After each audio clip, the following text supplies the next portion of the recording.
Nous, on parle de psychothérapie augmentée, augmented psychotherapy. C'est un terme qu'on utilise, qui n'existe pas trop encore dans le monde. On traite, comme on peut voir, dépression,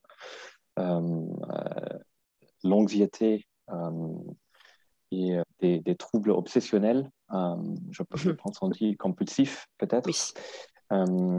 C'est les trois indications. Le traitement en tant que tel, c'est un parcours de à peu près 20 à 30 sessions de psychothérapie, Mhm. dont 4 à 6 avec de la kétamine, augmentée par la kétamine, parce que la kétamine, elle a un effet antidépresseur rapide, beaucoup plus vite que des traitements classiques euh, qui existent contre la dépression. Et du coup, c'est souvent utilisé après pour des patients qui ont essayé de se suicider et qui ont survécu. Et du coup, on utilise la kétamine parce que c'est très, très, très rapide, l'effet antidépresseur. Bienvenue dans la nouvel épisode de Sciences psychédéliques où nous accueillons Nikolai Grunder, le directeur de la stratégie et marketing chez Ovid Clinics, une clinique spécialisée en psychiatrie et psychothérapie à Berlin.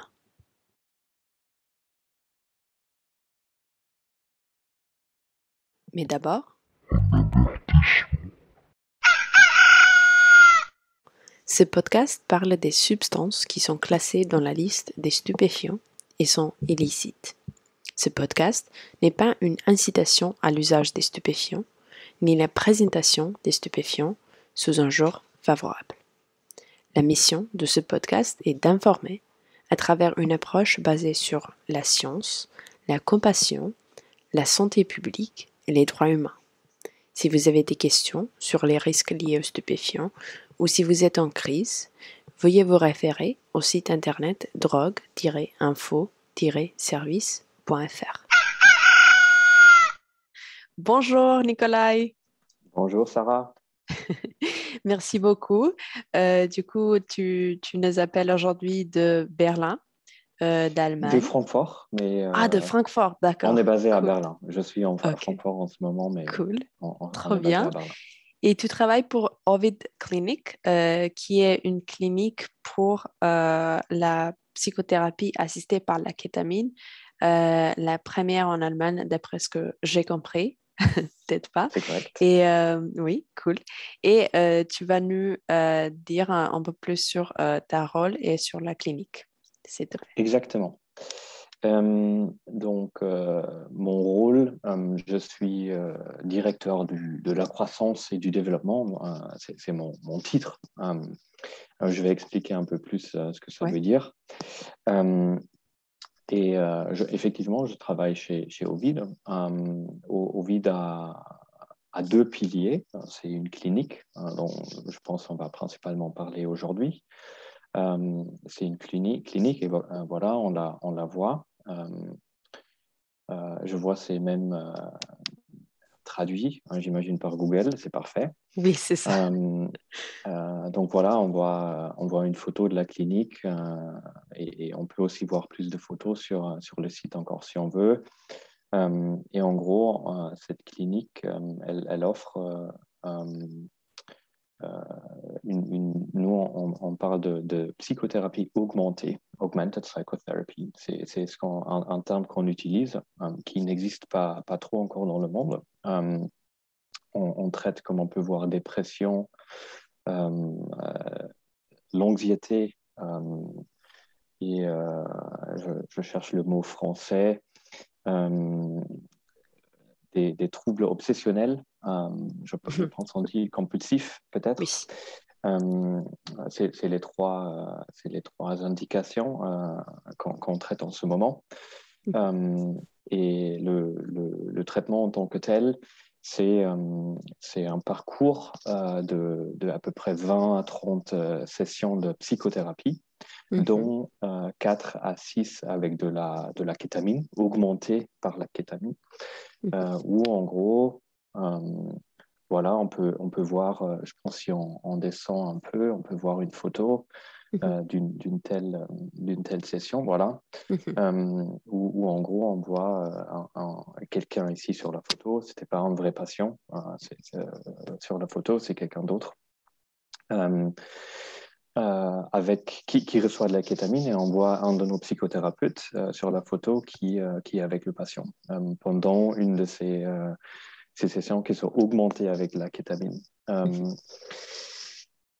Tout ça, pour nous, c'est de la psychothérapie. Il y a d'autres cliniques, notamment aux États-Unis, mais aussi en Allemagne et d'autres pays d'Europe qui travaillent avec de la kétamine en tant que telle, parce que la kétamine, elle a un effet antidépresseur rapide, beaucoup plus vite que des traitements classiques qui existent contre la dépression. Et du coup, c'est souvent utilisé après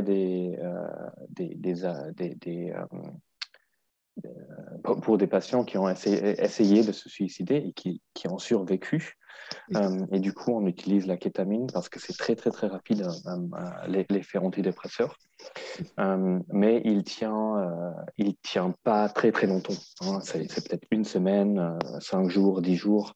Mais l'effet, il est temporaire, antidépressif.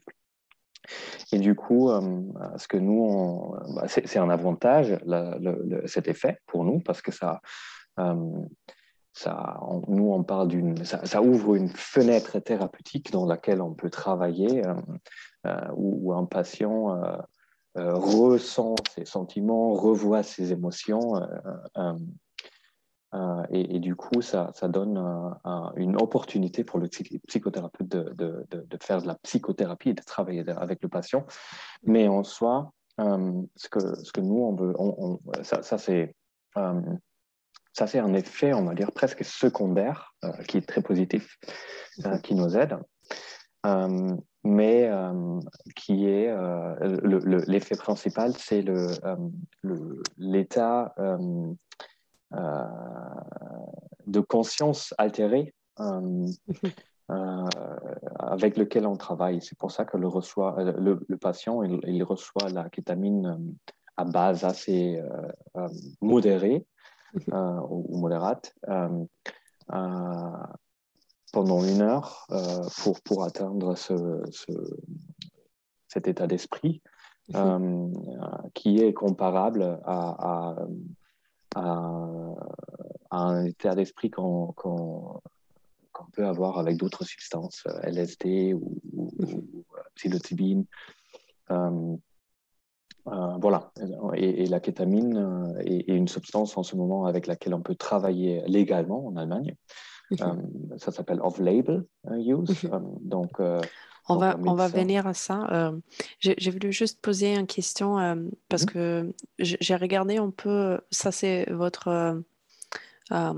vos frais et il est expliqué un peu que, enfin, il n'y a pas que la thérapie il n'y a pas que les sessions avec la kétamine.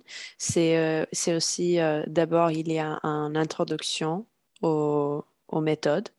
Et après, euh, il y a une session de pratique de état modifié de conscience qui est pas avec kétamine ou autre substance, mais qui est par biais de exercice de respiration.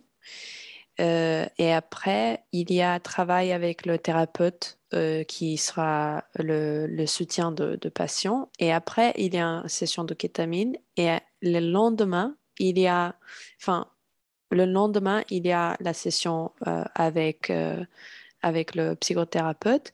Et ça se passe 5 fois. Et après, il y a encore soutien après toutes ces thérapies augmentées par kétamine. Est-ce que j'ai bien compris? C'est à peu près ça, exactement. Donc, ça, D'accord. c'est ce qu'on voit, c'est un exemple. On va dire c'est le standard qu'on a mis sur le site web. Oui, Après, c'est toujours adapté un peu tout à aux fait. patients, le parcours, on va dire. Mais en gros, c'est tout à fait correct. Le parcours commence avec une examination par 2 spécialistes, un spécialiste de psychiatrie Et donc un médecin, un psychiatre et un anesthésiologue. Donc deux spécialistes qu'on a dans la clinique qui font les examens tout au début du départ pour faire en sorte que c'est sécure ce qu'on fait pour exclure tous les contre-indications qu'il y a d'un point de vue physique et psychologique. Mhm. Donc ça c'est tout au début et il y a des patients auxquels malheureusement on est obligé de dire on ne va pas vous offrir la possibilité de faire la thérapie parce que il y a des contre-indications et du coup on travaille avec eux pour trouver d'autres solutions.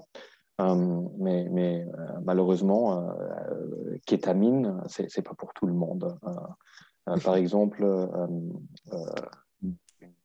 pression, je ne sais pas comment on dit en français, une pression du sang, Oui, high de blood high pressure. blood pressure. Du coup, Exactement. euh, Ça, c'est je- une contre-indication. hyper. Ouais. Contre-indication. Voilà. Donc, ça, le parcours commence avec ça. Après, on a effectivement, on a une session de psychothérapie, voire deux, pour que le psychothérapeute il commence à connaître le patient, développe une relation stable et de confiance avec le patient.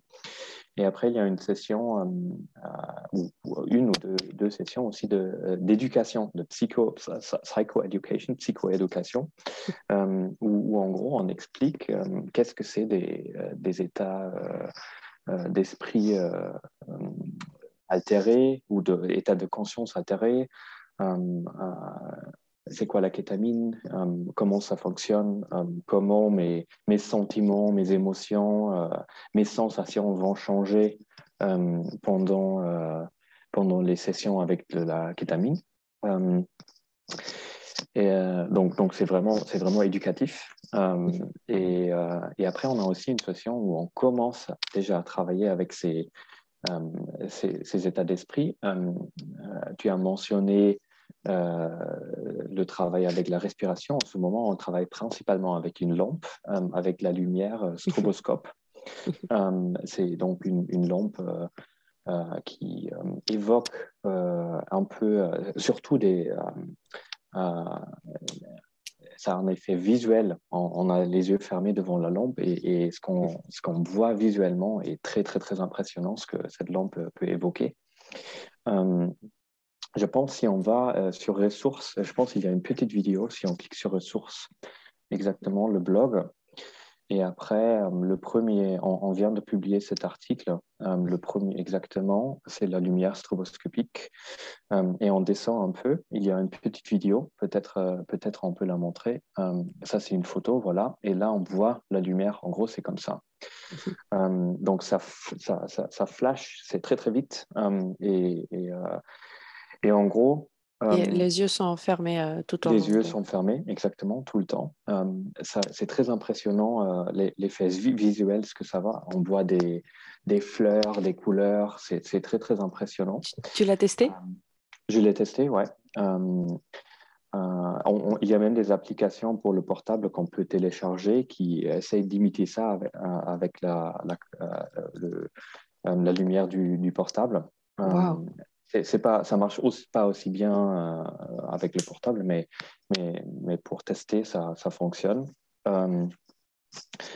Et donc ça donne une première impression aux patients de qu'est-ce que c'est d'avoir, je ne veux pas dire peur, mais d'accepter quelque chose de très nouveau dans ses Oui. sensations. Parce qu'on est vraiment, on est très, très impressionné par les faits. Et c'est exactement ça qu'on veut, que le patient il arrive to let go, d'accepter la situation, d'accepter ce qu'il voit, ce qu'il ressent. Lâcher prise. Exactement, exactement. Pour lui préparer à la session avec la kétamine. Après ça, il y a 5 semaines de kétamine et le jour d'après, le lendemain, il y a une session avec le psychothérapeute. Le psychothérapeute, il est aussi là pendant la kétamine. Il y a aussi un anesthésiologue qui est là et le psychothérapeute.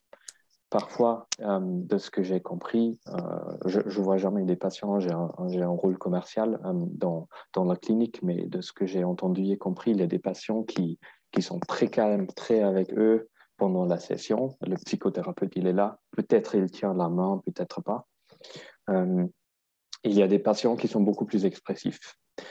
Et le lendemain, le psychothérapeute, il intègre ce que le patient a vécu dans la session. Donc, ce qu'il a senti, ce qu'il a vu, est-ce qu'il y avait quelque chose qu'il a revécu dans sa vie.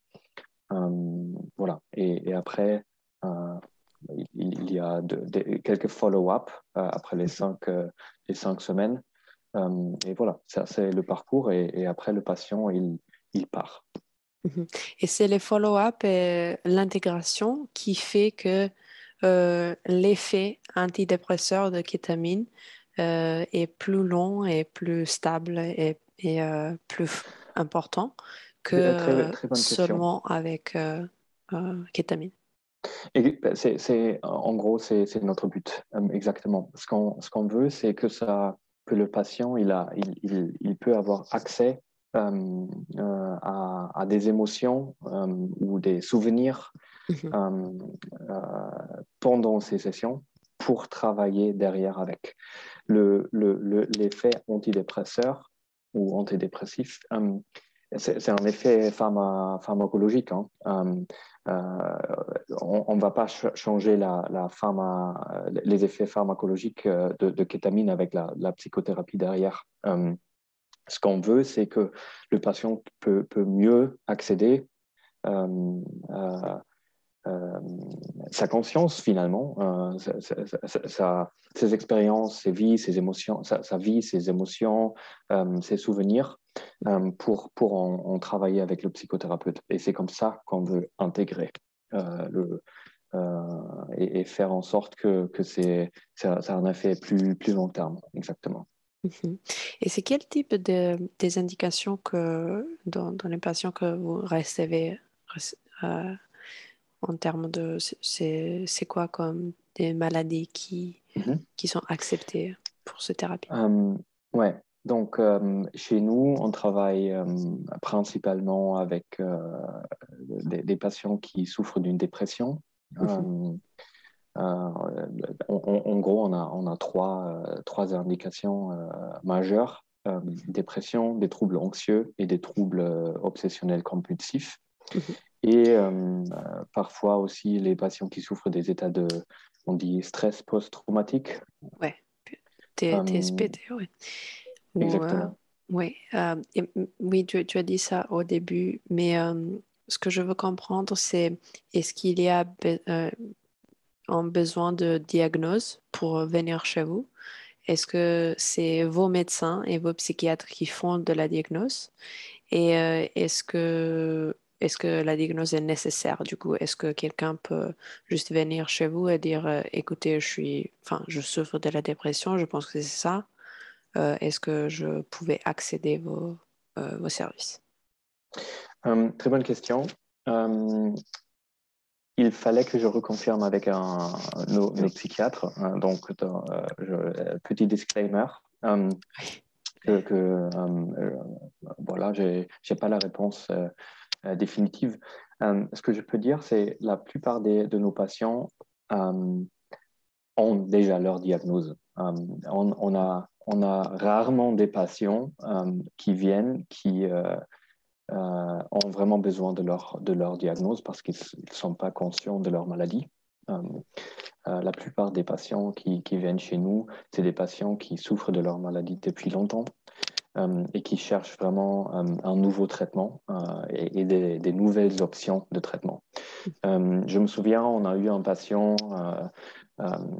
que finalement, avec lui, on a décidé ou nos médecins ont décidé de pas commencer la thérapie parce qu'il a jamais.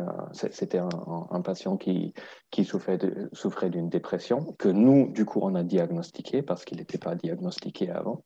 Euh, Et en gros, il a commencé à travailler avec des SSRIs, donc des antidépresseurs classiques. C'était une décision qu'on a prise ensemble avec lui. Parce que voilà, c'est un traitement de court terme qui est Oui. plutôt qui coûte cher, qui n'est pas toujours remboursé par les assurances. On peut parler aussi de ça après. Euh, mais donc, la plupart des patients, ils viennent avec leur indication, ils viennent avec leur diagnose et ils sont assez expérimentés ils connaissent la maladie, ils connaissent les options de traitement, ils sont très, très bien informés. On a rarement vraiment des patients euh, où on fait la diagnose. Souvent, ils viennent avec leurs documents des médecins d'avant. Souvent, ils sont déjà avec un psychothérapeute peut-être. Et vraiment, nous, on est vraiment en intervention supplémentaire quand on essaye d'intégrer un peu dans le parcours du patient et dans tous ces autres traitements. D'accord. Cool. Merci beaucoup pour la présentation de la clinique. Avec plaisir. Euh, oui, je pense que c'est assez clair et complète.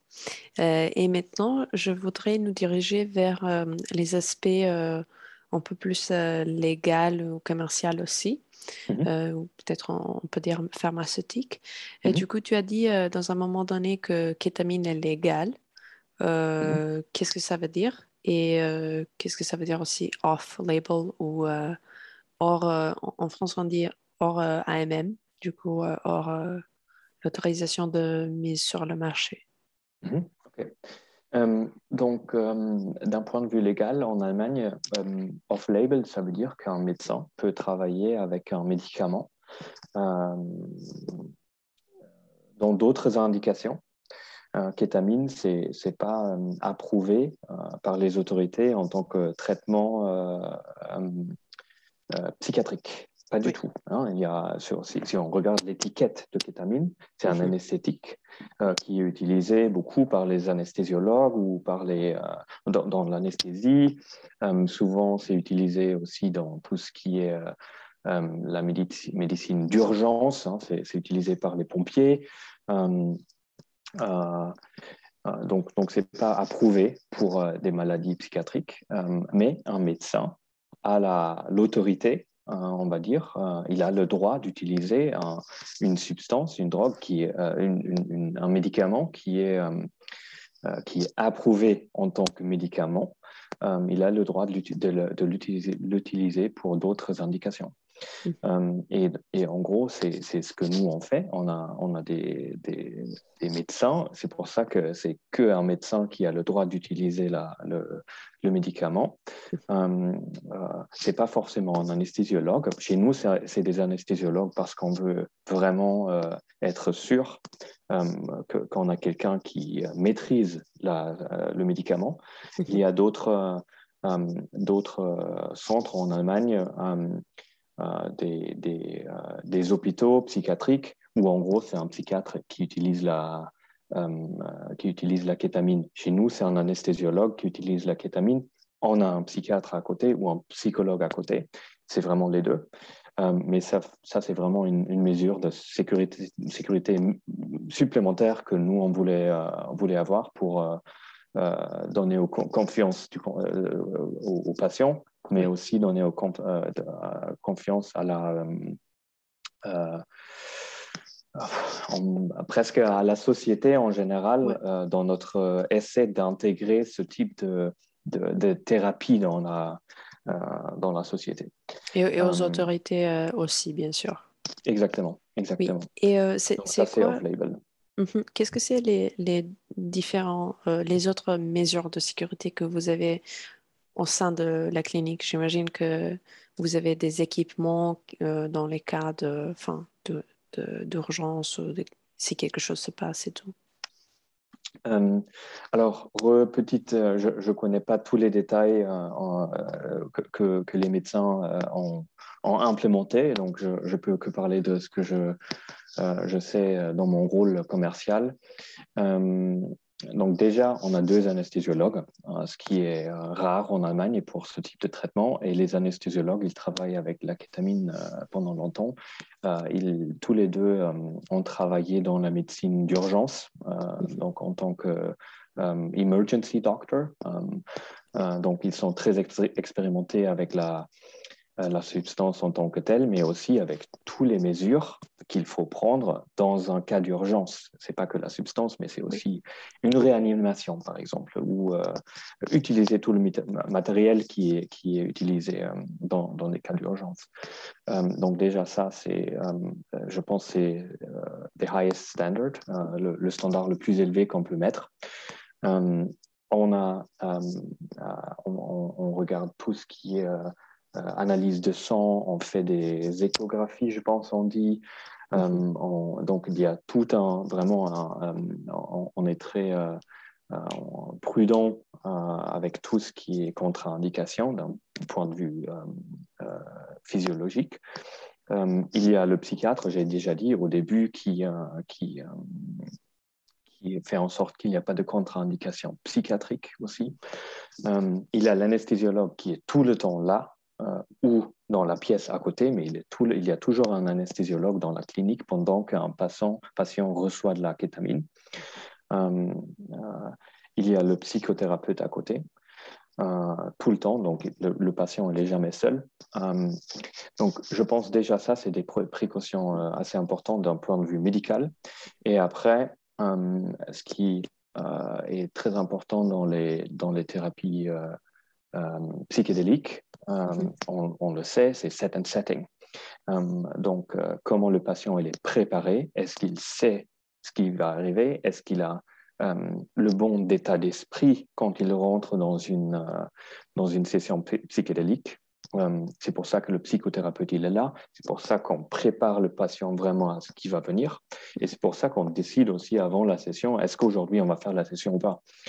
Il y a toujours et après, il y a toujours une préparation, aussi des exercices aussi avant avec le patient pour se calmer, pour se relaxer, pour qu'il rentre vraiment bien préparé dans la session.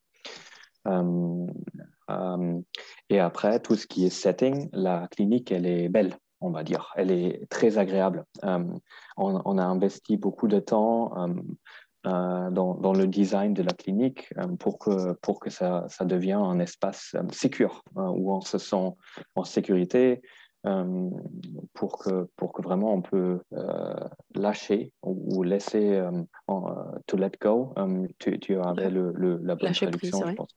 Lâcher prise, exactement, pour vraiment accepter l'état d'esprit dans lequel le patient va être.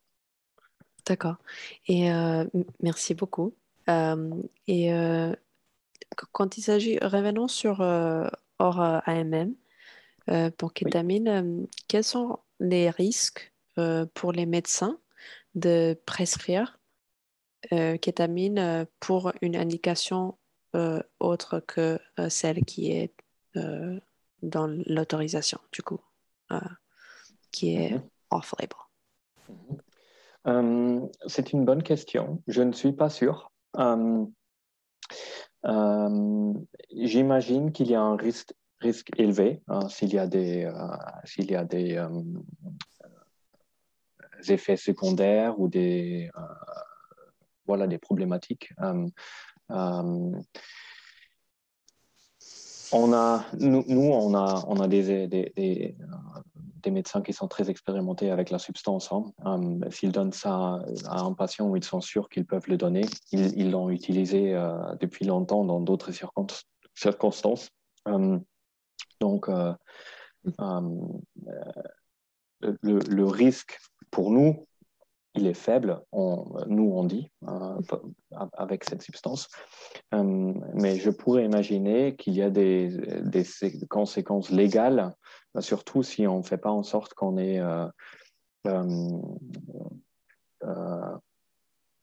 utilise la substance dans les bonnes conditions, on va dire. Je pense, ce que je veux dire, si un médecin utilise la kétamine il n'a jamais utilisé la kétamine. Il ne fait pas en sorte qu'il y a un protocole d'urgence. Euh, Ça devient très facile de lui dire pourquoi tu as fait ça, qu'est-ce que tu as fait, qu'est-ce que tu as pensé, tu sais que c'est une substance, Oui, c'est un médicament fort. Euh, Au moment où on arrive à bien expliquer, bon, voilà, ça c'est notre protocole, ça c'était l'indication. Ça, c'est les études derrière qui sont pour montrer que kétamine, ça fonctionne, c'est un bon traitement pour cette indication. Ça, c'est nos spécialistes, etc., etc., etc. Je pense on arrive à bien défendre son cas. oui. Après, le droit exact, je ne sais pas dire. D'accord, pas de souci. Parlons un peu de côté business. Tu as dit Mhm, que tu es directeur de croissance et marketing ou commercial. D'abord, est-ce que tu peux nous dire un peu plus sur ton background, ton expérience professionnelle mhm, et après peut-être on peut toucher la question de remboursement. mhm. Ouais. Oui. Euh, donc, mon rôle exactement, c'est je fais principalement deux choses chez nous. C'est tout ce qui est le travail stratégique. Donc, c'est le travail sur la question comment on peut vraiment intégrer ce type de thérapie psychédélique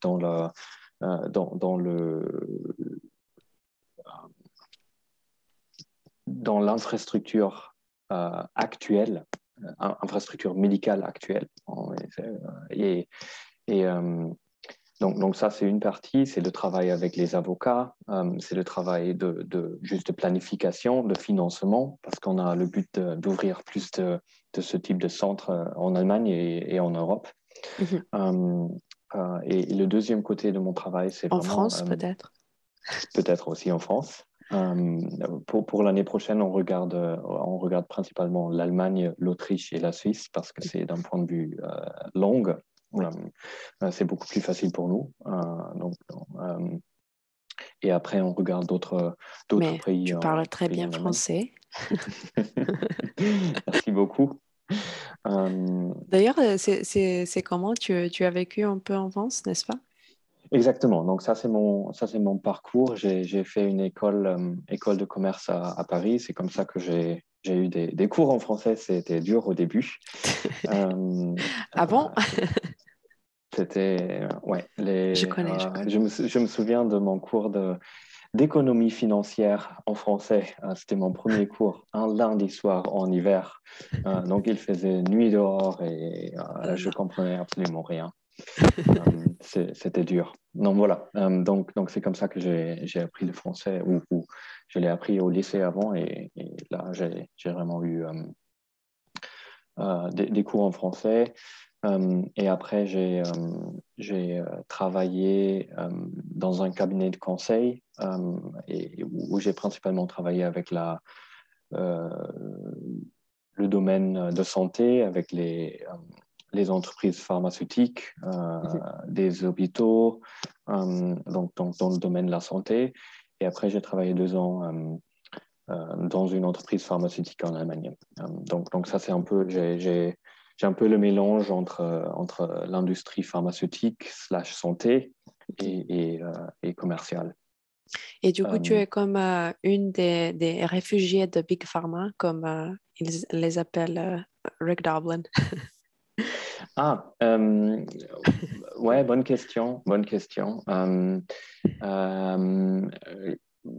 je sais que, enfin, c'est une discussion hein, qu'il y a beaucoup en ce moment dans le domaine. Hein. Tous les entreprises pharma qui apparaissent et tout le capital qui vient dans le monde des psychédéliques. Euh, je pense euh, on a dans notre équipe, on a un bon mélange de gens qui viennent de différentes industries. Je pense que c'est nécessaire et aussi chez Rick Doblin et toutes ses équipes, hein, c'est des gens qui viennent du monde pharmaceutique. Je pense, si je ne suis pas complètement si c'est pas faux, je pense Bien sûr. MAPS, Public Benefit Corporation, donc des for-profit de MAPS, je pense c'est principalement des gens du monde de la pharma qui travaillent là-bas. Oui, c'est exactement ça. Il faut connaître le système voilà, pour l'intégrer, quoi. Exactement, ouais, exactement. Euh, et, euh, et voilà, donc ça c'est un peu mon rôle. Et après, il y avait une deuxième partie de ta question, mon rôle Mhm. dans l'entreprise. Donc, mon deuxième rôle, c'est la stratégie. Et après, il y a un gros travail à faire en termes d'éducation du secteur de santé auprès des médecins, auprès des psychothérapeutes, ce que c'est la thérapie psychédélique, ou nous on dit psychothérapie augmentée, peu importe si c'est, encore une fois, nous on travaille avec la kétamine, ça peut être autre substance, ça peut aussi être la lumière stroboscopie par Oui, exemple. par exemple, dans 5 ans, est-ce que vous allez travailler avec MDMA ou LSD ou psilocybine si c'est légal? Si c'est légal, absolument. On veut le but, ce qu'on pense ou ce que notre équipe médicale dit pour le moment, on ne va pas remplacer la kétamine complètement parce que ça a absolument ses avantages comparé à d'autres substances. Par exemple, la LSD, c'est très très long. Ça prend toute une journée. Déjà, psilocybine, dans les études qui se font aujourd'hui, c'est toute une journée, 2 personnes. C'est très, très, très. C'est un gros challenge pour l'industrie. Enfin, il y a une très, très gros. C'est très intensif en termes de personnel. Oui. Euh, donc, mais absolument, si ces substances-là, ils sont efficaces et ils sont sécures, et c'est les deux critères qu'ils regardent dans les études. On va absolument aussi travailler avec ces substances-là. Déjà, une partie de notre équipe fait partie de l'étude qui est faite par un de nos cofondateurs. En Allemagne. Donc, ils font partie d'une étude avec psilocybine pour la dépression, je pense on dit dépression résistante, euh, euh, voilà, on travaille, on traite des patients avec psilocybine, donc la substance qui est dans les magic mushrooms. Mhm. Et du coup, tu peux nous dire un peu plus sur le monsieur et la recherche, Mhm. qui d'ailleurs, le monsieur qui fait partie de ta famille. Exactement, qui est mon père, exactement. C'est comme ça aussi que moi je suis arrivé où je suis maintenant, chez Ovid. Euh, donc, c'est mon père qui est un psychiatre, qui est professeur pour psychiatrie en Allemagne. Il travaille dans le Central Institute of Mental Health in Mannheim, qui est attaché à l'université de Heidelberg. Euh, et c'est ce qui est un des plus grands hôpitaux universitaires en psychiatrie de l'Allemagne, Mhm. ou le plus grand. Et Et il, c'est Martin Gründer? Gerhard Gründer. Ah, Gerhard, pardon. Oui. Exactement, Gerhard Gründer. Euh, et, euh, et lui, il est je pense on dit principal investigator. Donc, avec toute une équipe, ils font une étude. L'étude, elle se fait à Mannheim et après à la Charité à Berlin, ce qui est aussi un hôpital très connu en Allemagne. Mhm. Euh, et c'est une étude de phase 2B, donc c'est pas une phase 3, ce qui est la dernière étude avant avoir pouvoir L'autorisation. enfin, exactement avoir l'autorisation. Donc c'est une phase 2B euh, avec à peu près 150 patients, un peu moins, pour traiter la dépression résistante. Mhm. Voilà, et elle est en cours en ce moment, et comme notre clinique, elle est à Berlin, il y a aussi quelques de nos thérapeutes et quelques membres de notre équipe qui font aussi partie de l'équipe de l'étude. Donc, on peut acquérir un peu des compétences déjà aussi dans d'autres substances que D'accord. la kétamine. Cool. Et parlons un peu l'environnement plus large voilà, autour de Mind Foundation, qui a Mhm. d'ailleurs, enfin, d'après ce que j'ai compris, c'est un peu les mêmes gens qui ont fondé Mind Foundation et aussi Ovid Clinics. Euh, En partie, oui. exactement. En Et partie, et toi et moi, c'est rencontrés à Insights, du coup, la conférence biannuelle de Mind Foundation à exactement. l'hôpital de Charité. Et, Exactement. Moi, oui, voilà, c'était à la Charité, exactement, à oui. Berlin. Et donc, la Mind Foundation, c'est notre partenaire qui a été fondé avant. Ovid a été fondé l'année dernière. Et comme tu dis bien, il y a vraiment un peu un mélange des gens. C'est un peu les mêmes personnes, surtout Andrea et Henrik Jung-Aberle, qui étaient aussi les cofondateurs de la Mind Foundation. Andrea Jung-Aberle maintenant fait partie de la clinique à Berlin Oui, et elle est avec d'autres anesthésiologue. personnes. Elle est anesthésiologue, exactement. Ouais. Et, euh, et, euh, et Gerd Grunder, il travaille principalement chez Ovid. Et euh, on a décidé ce modèle où on travaille, on va dire, on travaille en collaboration avec la Mind Foundation, qui fait vraiment un travail très important dans tout ce qui est l'éducation, les sciences. Elle fait partie aussi de l'étude qui se fait avec psilocybine, Mhm. la Mind Foundation. Elle soutient l'étude. Et du coup, il y a vraiment un grand travail à faire, pas qu'en Allemagne, hein, dans d'autres pays en Europe, dans plein de pays en Europe. Il y a un grand travail à faire de l'éducation pour combattre un peu le stigma, la stigmatisation Mhm. de, de, de, des substances psychédéliques Tout à pour fait. vraiment avoir voilà, pour une image réaliste de ces substances. Tout à fait, parce que pendant 60 ou 70 ans, on a eu la guerre contre les drogues et la prohibition qui était en effet une contre-éducation, une anti-éducation sur ces substances qui nous a enseigné que voilà, ces substances qui font qui sont tellement problématiques et troublants et qu'il faut absolument éviter. Voilà, Monsieur Grunda, Dr. Grunda. Et c'est vrai que dans ce secteur, éducation est absolument le clé de, voilà, de n'importe quelle action ou voilà. Euh, oui. Exactement, exactement. Euh, non, absolument.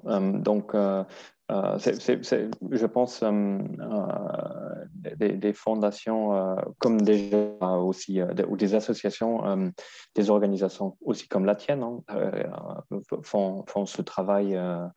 Il y en a dans d'autres pays en Europe, ou peut-être probablement dans chaque pays. Mhm. Je ne les connais pas tous. Il y a vraiment des associations qui se forment ou qui se sont formées et qui font ce travail très, très important. Euh, et je pense que c'est vraiment clé de ne pas oublier ça. Il y a des startups, des entreprises qui arrivent Mhm. dans c'est beaucoup plus rapidement au Canada. Mais il ne faut pas oublier tout le côté Pardon, éducatif tu as dit au Canada et et aux États-Unis, aux pardon, États-Unis. Mhm. aux États-Unis. Il ne faut pas oublier tout le côté éducatif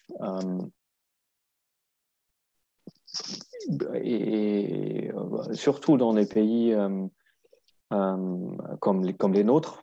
Mhm. Je pense, je connais pas trop ce secteur-là en France, mais l'Allemagne, en tout cas, c'est aussi un pays conservateur. Comme la France. Et probablement comme la France, comme d'autres pays, hein, où il faut vraiment, il faut, enfin, on comprend que les gens, qu'il y a un stigma. Il y avait Oui, une éducation où il n'y a pas d'éducation sur la différenciation des substances. C'est quoi la différence entre LSD, psilocybine, l'alcool, le cannabis, etc. Enfin, il y a plein de personnes. Euh, pardon, tu euh, peux revenir dessus? Il y a Excuse-moi, probablement c'est mon internet qui saute un peu. pas de Euh, souci.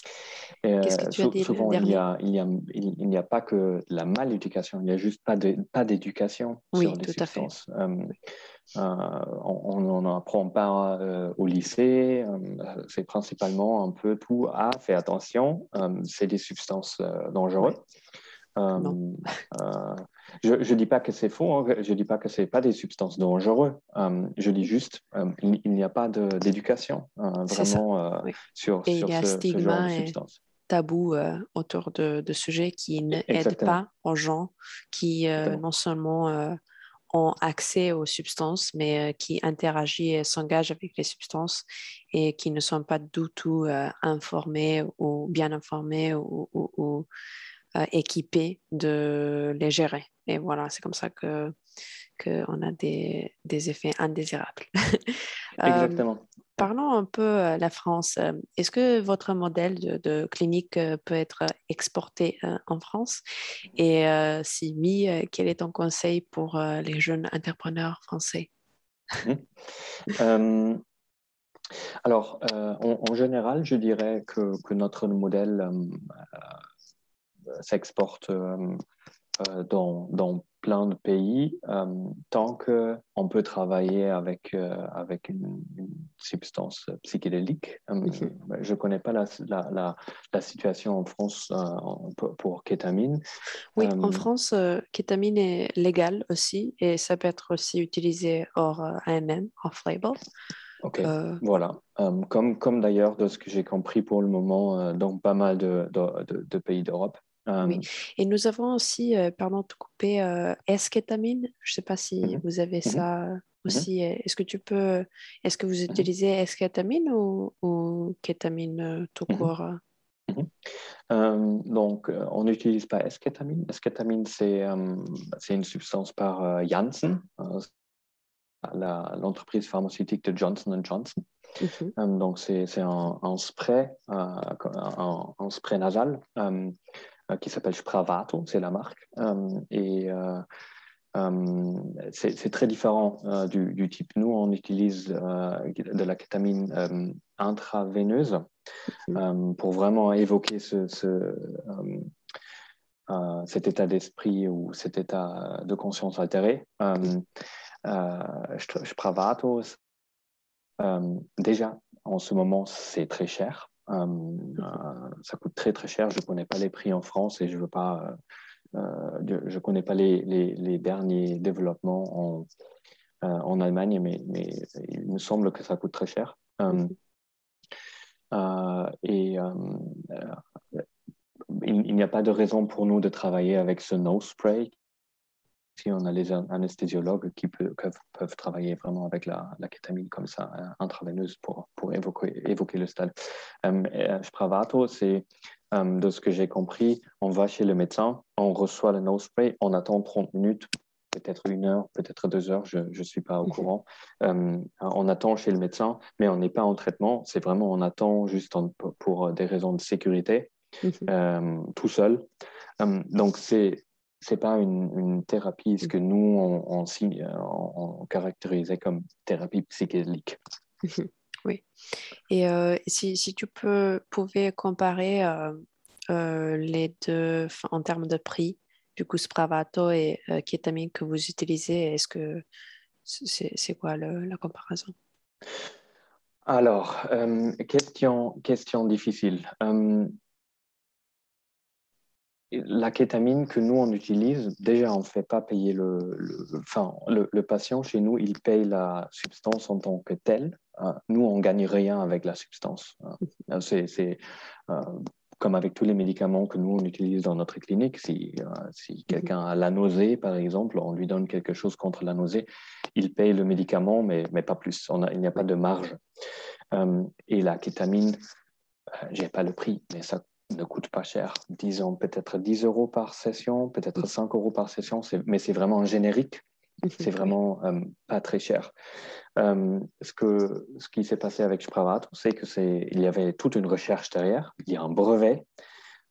Donc, il y a un intérêt à refinancer, en gros, la recherche derrière qui s'est faite sur ce spray. Encore une fois, je veux pas mentir sur les prix, mais c'est dans les milliers, je pense, par mois ou pour 2, 3 mois. Donc, c'est vraiment pas comparable.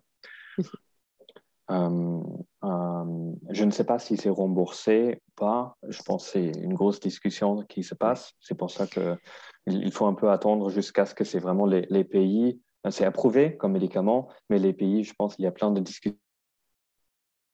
Est-ce qu'on va rembourser? Ça va être quoi le prix, etc. D'accord. Et comment ça marche, remboursement chez vous pour vos services? Ouais. Donc en ce moment,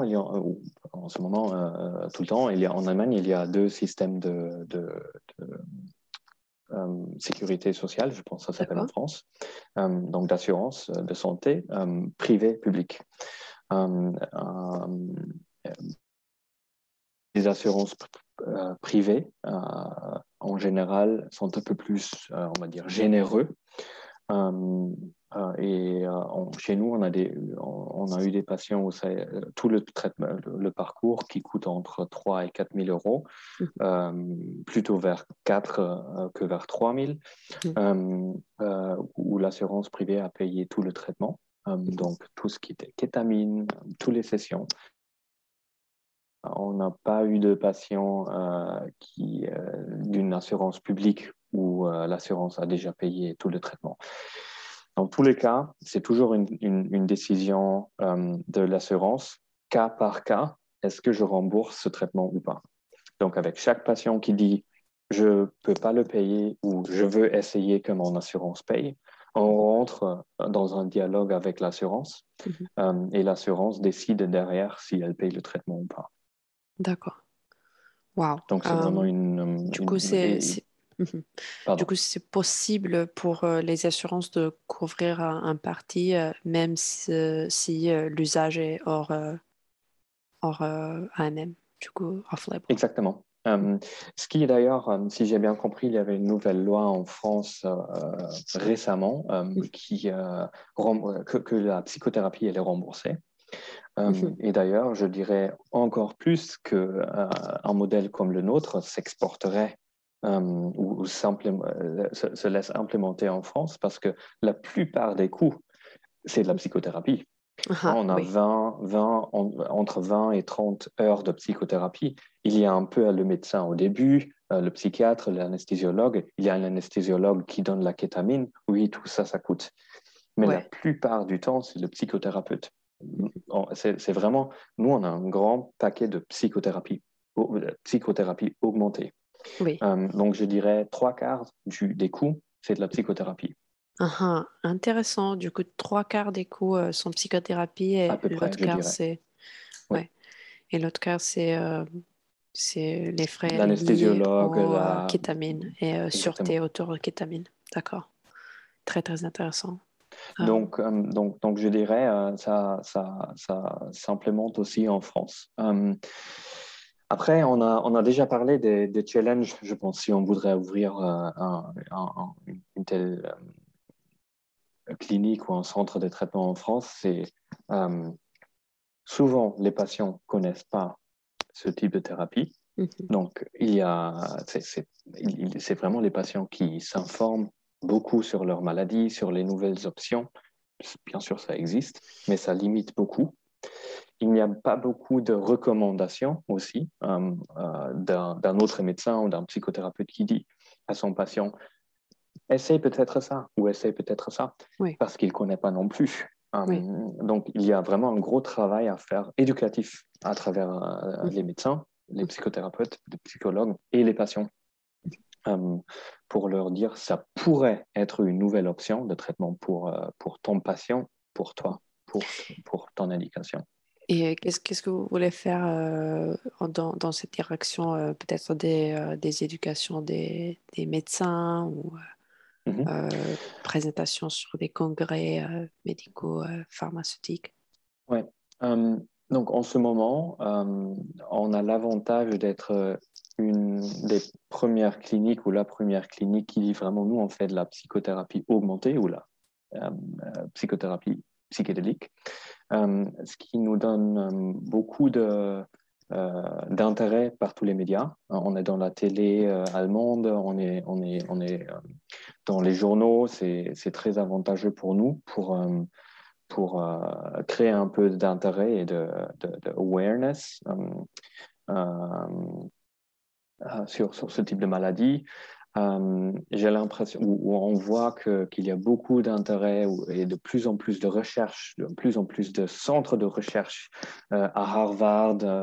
Il y a plein d'autres universités qui commencent à réinstaurer des centres de recherche psychédélique, ce qui aide vraiment à éduquer euh, ou à informer au moins tout le monde médical, et les médecins, les psychothérapeutes, les psychologues. Et après, ouais, je dirais, ça passe vraiment par les médias, par les congrès. Et s'il n'y a pas et après, ouais, la Mind Foundation, il faut vraiment euh, un bon intermédiaire aussi, euh, qui, avec une communication professionnelle, rationnelle, basée sur la science, qui intervient et qui peut vraiment modérer un peu ce dialogue. Mhm. Et peut-être la dernière question, parce que tu as mentionné le coût de votre thérapie complète, Mhm, ça, ça dure combien de temps?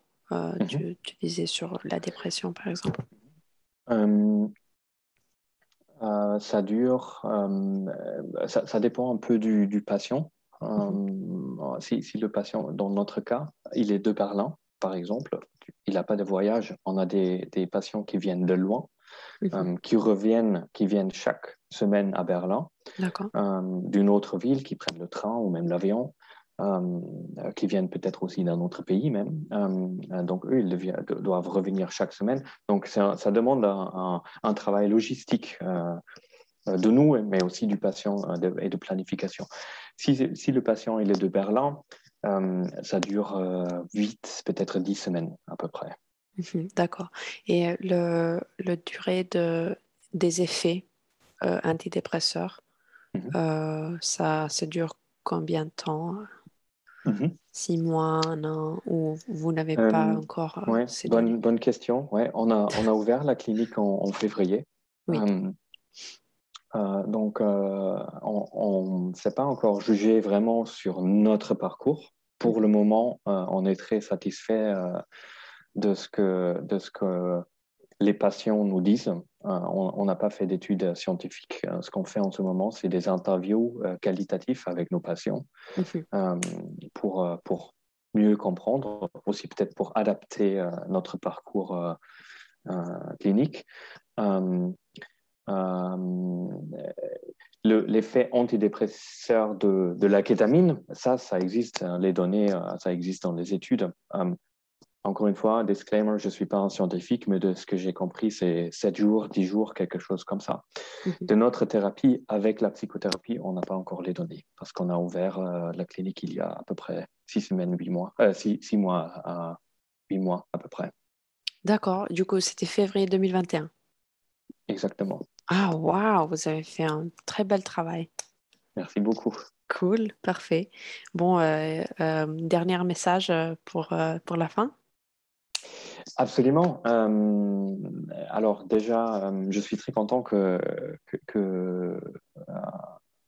a pu avoir cette discussion avec quelqu'un de la France. On est toujours très, très intéressé euh, par la communauté d'autres pays, surtout aussi la France, parce que on a déjà un grand réseau dans les pays comme le Portugal, l'Espagne. C'est des pays qui sont assez avancés en Europe, on va dire, dans ce domaine. Beaucoup moins en France, par exemple. Ça me fait plaisir et ça nous fait plaisir qu'on a eu cette discussion. Et après, ouais, à tout le monde, tous les entrepreneurs, tu as posé la question pour des entrepreneurs.